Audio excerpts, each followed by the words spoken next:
दोस्तों, आपका अपना YouTube channel easy and fast method to learn में स्वागत है। आज हम आय, बचत और खर्च के बारे में पढ़ेंगे कि एक व्यक्ति की आय कितनी होती है तो कितना खर्च करता है और कितना सेव करता है। अगर ऐसा क्वेश्चन आ जाएगा तो आप कैसे हल करेंगे। तो चलिए देखते हैं कि ऐसा क्वेश्चन आएगा तो कैसे हल कर सकते हैं।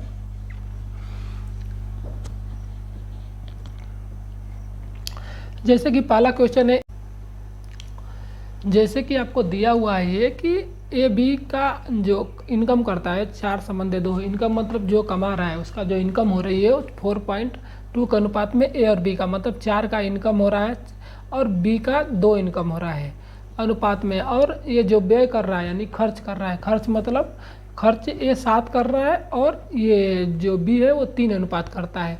यदि वो महीना में 2500 रुपया कमाता है ए और बी 1500 रुपया मतलब बचत करता है, कमाने के बाद खर्च करने के बाद जो बचत करता है, तो ए और बी का ये लिखा है बचत करता है तो उनकी आय बताओ। मतलब ए और बी का आय बताइए, आय कितना है। अगर देखिए, अगर आय पूछता है उसका आय कितना है मतलब वो कितना कमा रहा है, तो खर्च को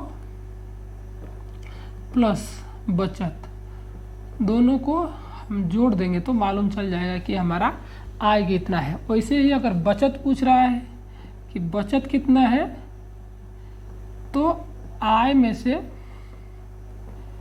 खर्च को घटा देंगे, खर्च को घटा देंगे तो हमारा बचत मालूम चल जाएगा। ऐसे ही अगर पूछेगा कि खर्च कितना कर रहा है वो, तो खर्च कितना कर रहा है तो हम आय में से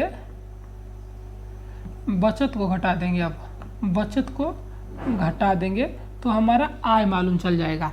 ये हमारा फार्मूला है। ऐसा वाला क्वेश्चन में या तो आय पूछेगा या तो खर्च पूछेगा या तो बचत पूछेगा। तो जितना हम कमा रहे हैं उसमें से हम अगर बचत पूछ रहा है तो खर्च घटा देंगे, अगर खर्च पूछ रहा है तो बचत घटा देंगे, नहीं तो आय पूछता है तो खर्च और बचत को जोड़ देंगे तो आय हो जाएगा। कोई ना कोई आपको दिया होगा तब ये क्वेश्चन आपका हल हो जाएगा। इसमें क्या दिया हुआ है, ए और बी अनुपात कितना है 4 और 2 का, ये आपका अनुपात है आय का। आय का अनुपात है 4 और 2 का। जो खर्च का अनुपात है आपका वो 7 और 3 का है। और जो उसका सेव है मतलब बचत है उसका जो वो 2500 ए का है और बी का 1500 है। तो इसका एक फार्मूला होता है, सूत्र होता है कि ऐसा अगर क्वेश्चन आ जाए तो ऐसा तिरछा आप गुणा कर दीजिए।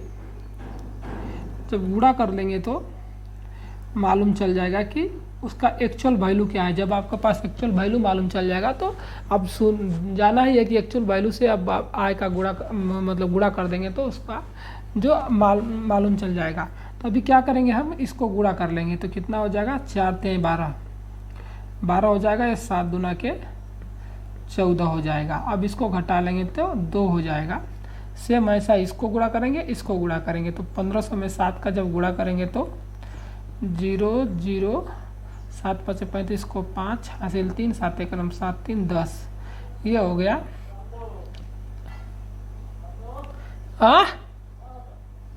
काम करते रहे। दूसरा इसको तिरछा गुणा कर लेंगे तो हो जाएगा कितना, 0 0 5 3 15 को 5 हासिल 1 3 दूना के 6 1 7, ये हो गया। आप इसको घटा देंगे तो 0 0 0 7 में से 3 जाए 3 हो गया। अब ये गुणा करने के बाद जो आय और बचत का गुणा करने के बाद जो बचा है और जो बचत और सेविंग का गुणा करने के बाद जो बचा है उसमें हम दोनों का भाग देंगे। ये 2 आया हुआ है और ये 3 आया है तो उसको भाग देंगे 3 का तो 3000 का, 2 का तो कितना हो जाएगा 1500। ये आपका हो जाएगा। ये आपका एक्चुअल वैल्यू मालूम चल जाएगा कि ये 1500 रुपया कमा रहा है। अब इसको हम कितना महीना में कमा रहा है, एक का मान आपको 1500 मालूम चलेगा कि, तो इसको गुणा कर देंगे। अब ए का निकालना है तो 1500 गुणे 4, तो ये कितना हो जाएगा 5 चौके 20 और 4 2 6, 6,000 हो जाएगा।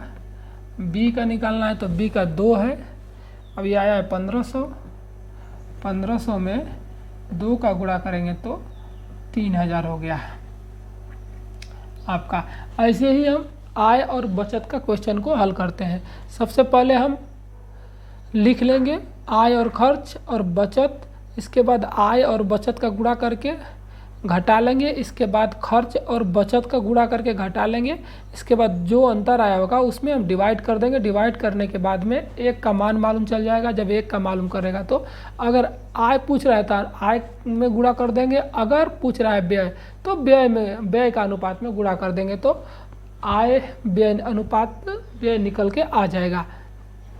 अब एक दूसरा क्वेश्चन हम देखेंगे। अब जैसे पूछ रहा है श्याम और मोहन का मासिक आय का अनुपात 5:3 है और उनके खर्च का अनुपात 3:1 है। यदि वो दोनों 500 रुपया हर महीना बचाते हैं तो मोहन की आय कितनी होगी। अब ये दूसरा क्वेश्चन है उसी प्रकार का, तो आपको पहले बोला था कि आप लिख लीजिए पहले श्याम मोहन। श्याम का कितना है 5 है, मोहन का 3 है आय, और ये खर्च कितना है 3 है और 1 है। और यदि वो दोनों 500 रुपया हर महीना कमाते हैं, मतलब ये भी 500 रुपया कमा रहा है और ये भी 500 रुपया बचत कर रहा है, तो इसका आपको बता दिया था कि कैसे निकालना है। इसको गुणा कर दीजिए, इसको ऐसे गुणा कर दीजिए। पहले आय और जो व्यय है दोनों का गुणा कर दीजिए, इसके बाद जो व्यय होता है और जो बचत होता है वो दोनों का गुणा कर दीजिए, हो जाएगा। अब इसको गुणा करेंगे तो कितना हो जाएगा 5 से क्रम 5 हो जाएगा, ये तितली के 9। तो इसमें घटा देंगे तो ये बच जाएगा 4। सेम ऐसे 500 का 500 हो गया और ये 1500 हो गया। बचा कितना 1000 घटा लिया तो 1000 बच गया। अब 1000 में जो ये वाला है बचा हुआ है उसका भाग देंगे तो 1 का वैल्यू मालूम चल जाएगा, तो 4 दूना के 8, 4 5 20, 250 हो जाएगा। आपका पूछ रहा है मोहन की आय बताइए, तो मोहन मतलब 3, आय मतलब मोहन पूछ रहा है 3, तो 250 में हम 3 का गुणा कर देंगे और उनका आय निकल के आ जाएगी। 0 5 3 15 को 5, 80 लेख 3 दूना के 6 1 7, 750 रुपया मोहन की आय होगी।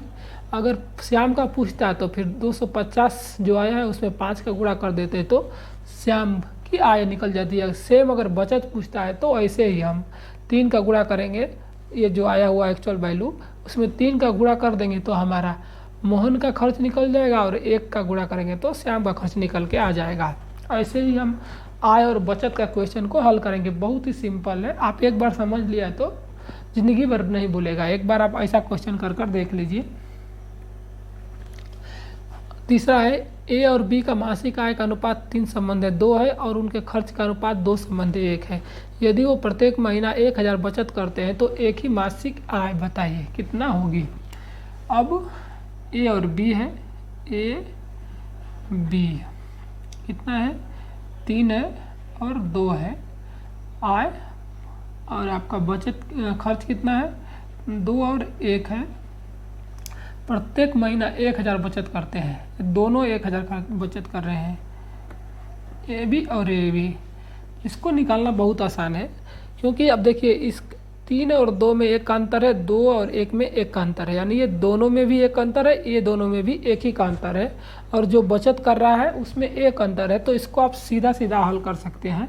1000 में आप 3 का गुणा करेंगे तो 3000 हो जाएगा 1 आय, और 2 है तो 2 में गुणा करेंगे तो ये मोहन का आय।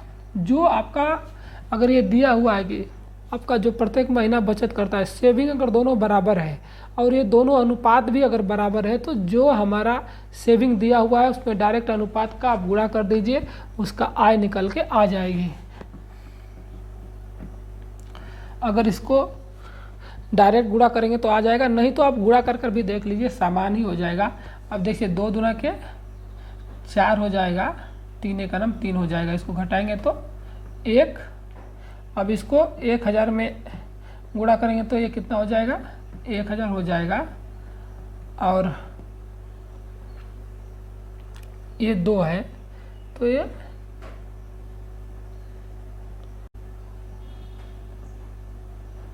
2000 में 1000 घटाएंगे तो 1000 हो जाएगा। ये 1 का भाग देंगे तो 1000 ही रह जाएगा, और 1000 में जब 3 का करेंगे तो 3000 निकल जाएगा, 1000 में जब 2 का करेंगे तो 2000 निकल के आ जाएगा।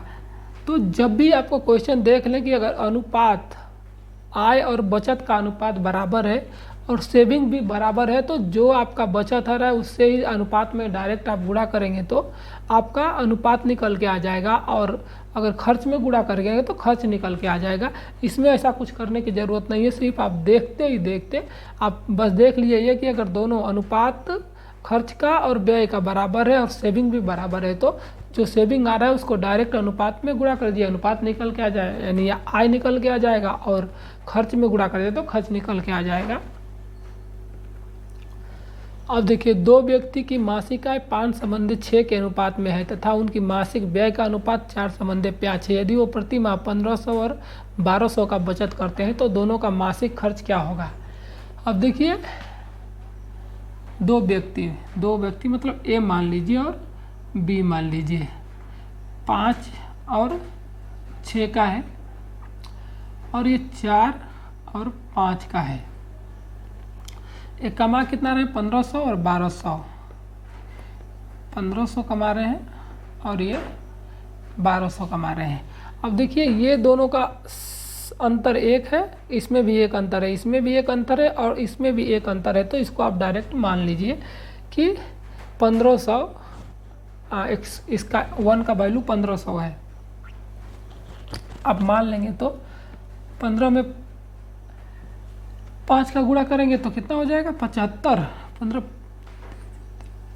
75 7500 हो जाएगा, 7500 हो जाएगा। और इसको 12 में अगर 6 का करेंगे तो कितना हो जाएगा, 12 6 के 6600 हो जाएगा। तो यानी ये ए का हो जाएगा और ये बी का हो जाएगा। अब ये पूछ रहा है कि इसको घटा देंगे, मतलब इसको जब घटाएंगे तो कितना हो जाएगा। तो इसको घटाने के लिए आपका ये सही है कि नहीं, तो इसको डाउट है आपको, तो आप ये कितना है, 7500 आपका आ गया है आय, और व्यय कितना है, 400 है। तो 15 में 4 का गुणा कर दीजिए, 1500 में तो कितना होगा, 15 30 47 चौको 60, यानी ये भी 6000 हो जाएगा। जब घटा देंगे तो 5 7 में से 1 जा 6, 1500 निकल के आ गया। अक्सर निकालने का तो मैं आपको यही बताया था कि जो आपका मासिक आय है उसमें से आप खर्च निकाल देंगे तो बचत आ जाएगा। तो बचत 1500 है, अभी हम गुणा किए थे, एक्चुअल वैल्यू जो आपको बताया था कि 5:6 और 4:5 है। अगर ऐसा है आपका आय और बचत दोनों का सेम है, मतलब सेम है, तो जो आपका आय आ रहा है उसी से आप गुणा कर दीजिए आपका अनुपात का आय का, और जो खर्च है उससे गुणा कर दीजिए तो खर्च निकल के आ जाएगा। आप देखिए, अभी मैं गुणा करके देखा, आय कितना है 5, तो 1500 बचत है, तो 1500 में 5 का गुणा किया तो 7500 आ गया, और 1500 में 4 का, जो 4 का अनुपात में कर रहा है, तो 4 का गुणा किया तो 6600 आ गया। दोनों को घटा दिया तो आ गया कितना, 1500। आपका 1500 ही बचत है। सेम ऐसा अगर इसको चेक करना चाहते हैं तो इसको भी कर दीजिए। अगर आप बी का निकालना चाहते हैं तो क्या करेंगे, जो आपका बी का जो बचत है 1200 है, तो 1200 में जो उसका जो आय है 6 है, तो 12 में 6 का गुणा कर दीजिए तो कितना हो जाएगा, 7200 हो जाएगा। और फिर 12 में इसका जो खर्च कर रहा है 5, 12 5 60 हो जाएगा। ये तो घटा दीजिए तो उसका ये जो 1200 उतना आना चाहिए। अब घटा देंगे तो 2 और 1 1200, यानी आपको चेक करके देख लिए कि ये सवाल सही है, क्योंकि आपको बताया था कि अगर आय चेक करना है, आय अगर निकालना है तो खर्च और सेविंग को जोड़ दीजिए, अगर सेविंग चेक करना है तो आय में से व्यय घटा दीजिए, आ जाएगा। तो ऐसे ही आय और बचत का हम क्वेश्चन करते हैं, ये बहुत ही आसान है। अब दूसरा वाला क्वेश्चन देखेंगे लेकिन नेक्स्ट लेक्चर में। तब तक के लिए धन्यवाद। अगर दोस्तों अगर वीडियो अच्छी लगी तो लाइक और सब्सक्राइब करें। Thank you.